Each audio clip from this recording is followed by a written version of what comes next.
అందరికీ నమస్తే. నేను మీ Radhi. Welcome to Radhi's devotional ఆర్షన్నది.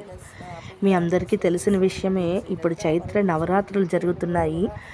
దీనినే వసంత నవరాత్రులు కూడా అంటారు. ఒక పక్కన శ్రీరామనవమి సందర్భంగా శ్రీరామ నవరాత్రులు జరిగితే, మరొక పక్కన మనము అమ్మవారి యొక్క నవరాత్రులు కూడా ఈ వసంత మాసంలోని వసంత ఋతువులోని చేసుకుంటాం కదా.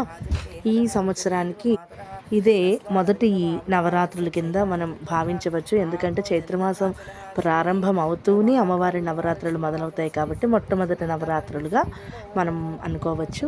ఈ నవరాత్రులలో లలితాదేవిని ప్రత్యేకంగా మనం పూజించుకుంటాము. నేను కొన్ని కారణాల వలన ఈ లాస్ట్ 3 రోజులు చేసుకుందాము అమ్మవారి పూజ అని చెప్పి ఈరోజే మొదలుపెట్టాను.